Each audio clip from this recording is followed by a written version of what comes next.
4 million people call this city home. More than half of the inhabitants are currently living in slums.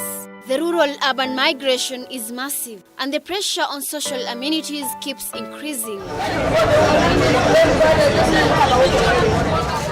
The education sector has been affected in a big way. Imagine a city where the number of children is increasing at a higher rate than the rate at which schools are being built or expanded. The government made primary school education free more than 10 years ago. This move indeed led to increase of children seeking admission. My government has raised its capitation to secondary schools from 28 billion shillings to 32 billion shillings. And for primary school, we have raised it up to 15 billion shillings. All of this with the objective of making primary and secondary education truly free within the next 3 years. Pupils from poor families who are unable to join public primary schools do not have much options. Private schools are too expensive.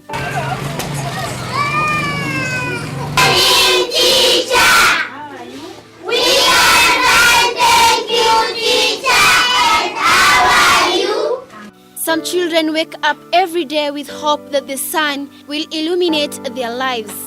But their hopes have remained to be just that, hope. These pupils spend the better part of their day here. With the time, they have developed the courage to sing songs of hope.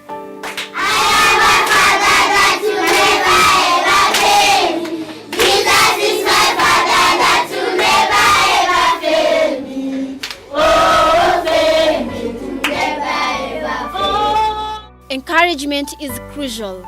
They want to hear that their dreams are valid. The fact that you were born here, you were raised here, doesn't mean you cannot do better and go and live another part. So you just work hard. In this part of Nairobi, a chance to study is craved for by hundreds. Schools are few, teachers are scarce, and the number of books are limited. Anyone who can provide a solution is welcome. One such person has provided dozens of children with an opportunity to redeem themselves from illiteracy and poverty. In the year 2006, this lady started a school in Gomongo slum. Today, she has too many caps to wear. My name is Mary Onyango. I'm the founder of Lucy Education Center. I'm the founder, I'm the director, and I'm the manager. Professionally, I'm a teacher. I trained as a P1 teacher in Mosoro Teachers College. I'm a single parent.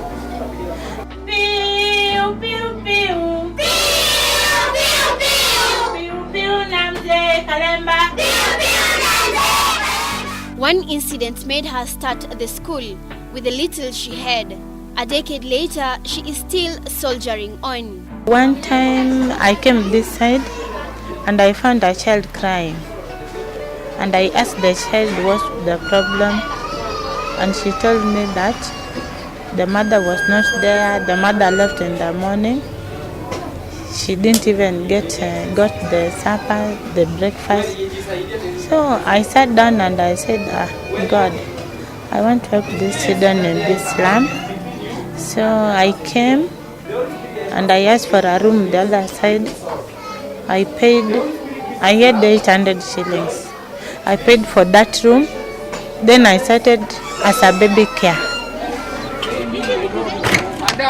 Mary Onyango faced similar challenges, just like these children.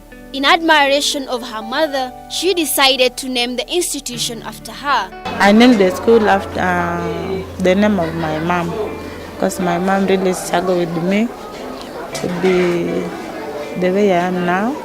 She really struggled for my life. Lucy Education Center started as a baby care. The number kept increasing and today it is a primary school. Lucy Education Center started as a baby care. When I started that one child, the next day I got 2. The third day I got 5. So it goes like that for almost 1 month. So I saw parents coming in asking what is happening here. And I told them there's a baby care and it's a baby class school.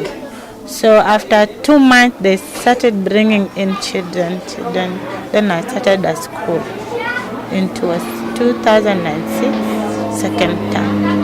The sail has not been smooth. In 2007-2008 post-election violence, the school was destroyed.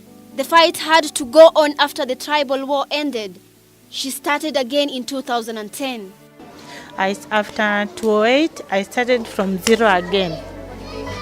Yeah, I had all these rooms for my classes. The other side, if you see this one again, all were my classes. So after that, they took everything. They removed the doors, the windows, they took the desk, they took all my textbooks. The rooms remained too like that. So I started from zero. I went and bought a small carpet, this plastic carpet. I started a class here. Then I called the parents. I talked with them about the school. They knew what happened, and they know what I'm doing when it comes to academic. So I talked with the parents, and they agreed to bring children back. So they brought the children back. So from 2010, we've been going on well. This used to be the school that was burnt in 2007-2008 post-election violence.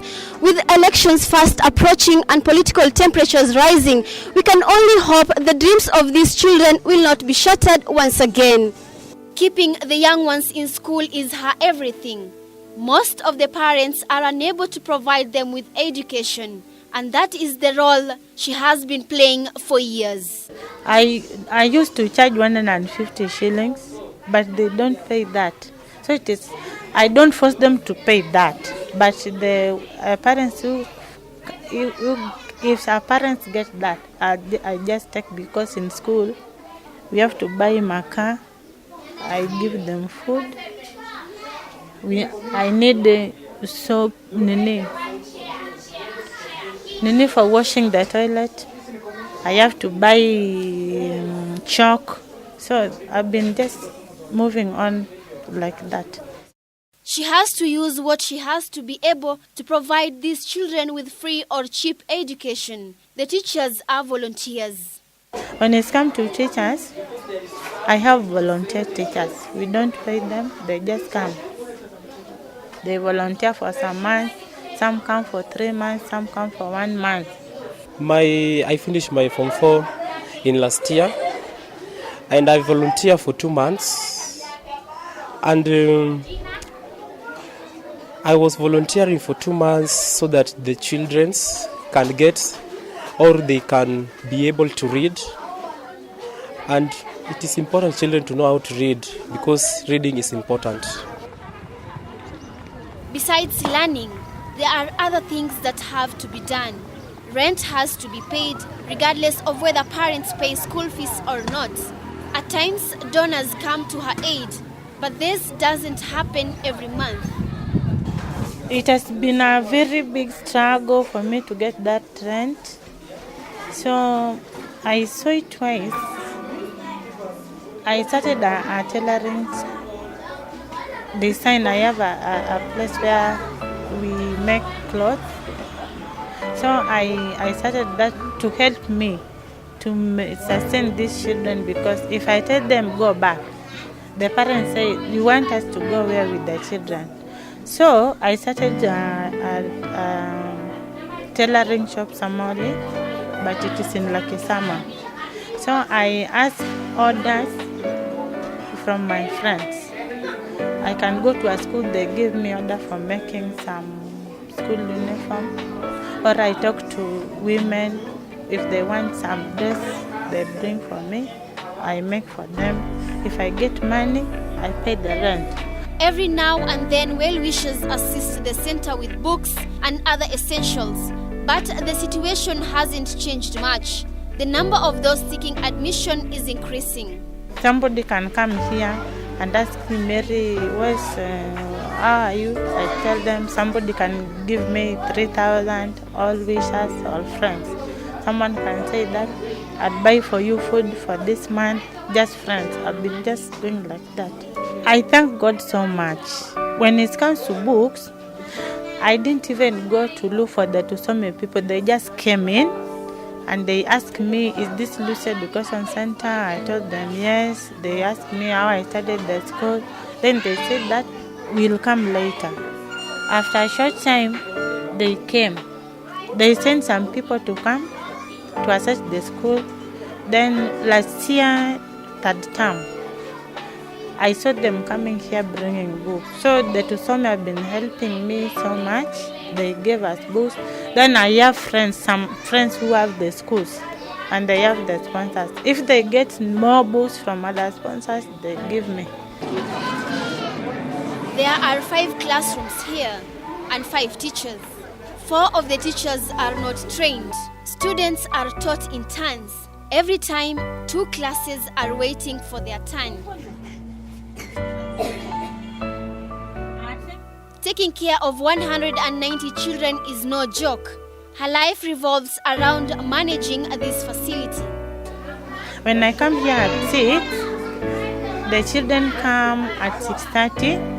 So I start with the upper classes. I teach them from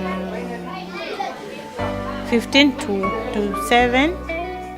Then I go back to the office.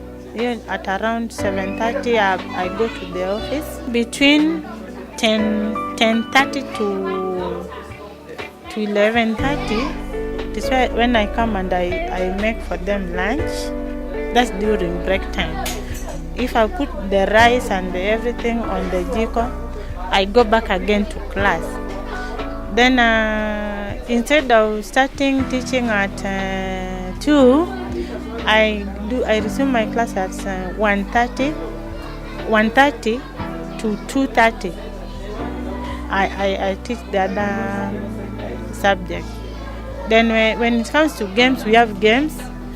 During that game time, when the children are in game time, I mark and I give out the homework.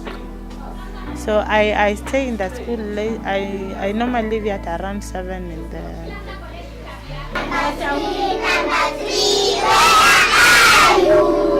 Many of those who attend classes here are vulnerable.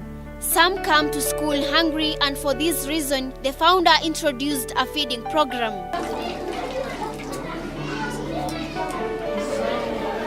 It is very hard to give them food, but I'm trying my level best for them to at least to get even a spoon of rice, because most of them, they come from vulnerable, but the poor families. You get even one missed supper yesterday. He comes to school without anything. So when he comes here, I give them rice. Trees are known by their fruits. Lucy Education Center has proved that children from the ghetto can also perform well. So the community, they are very happy with this school. When it comes to academic, we work. You can find a child can leave this place and go to another school. She or he becomes number 1. So people have been asking, where is this Lucy Education Center? You see now the numbers increase because of the academic standard, the way I'm socializing with the community. Some of the students from this facility are lucky to join high schools. For those who don't secure sponsorship and can't afford, kiss education goodbye. Please keep a distance. Mimi ni wa kanisa. Naitwa Pius Mnene Kevenji. Nimetoka Korogocho. Somea Lucy Education Center. Nimesomea kuanzia chekechea mpaka class 8. Sasa class 8 umeenda wapi? Nilisomea hapa class 8 alafu nikamaliza last year. Unasomea shule gani sasa hivi? Nilitiwa shule but pesa ikakosekana. Nilikuwa na 232. Ulize sasa kabla kuja hapa Lucy Education Center. Before ulikuwa shule gani? Ulikuwa unafanya nini? Nilisomea Maranatha. Kusomea Maranatha nikapigwa transfer nikakuja hapa. Lucy Education Center ilinipatia more ideas na venye sinaweza kuachieve my goals. So ilinifunza na ikanipatia ile motisha. So kuna activities nilikuwa sinafanya kama kuact, kuimba, kuperform mali. So Lucy Center sikaanza kunipatia ile motisha. These are individuals with one and only one goal, driving change. You can also join them in making a difference. So when I started the school here, some came because they knew me before. So the community, they are very happy with this school. Naitwa Davis Ocheng na Shigulukola. Umekuwa kusomea kwa muda gani kwa class? 5. Nilianza last year na niko mkubwa nataka nikuwe pilot. Children like Veroline and Davis are hopeful that their dreams will one day be realized. Reporting for KTS News, I'm Zamzam Abdi.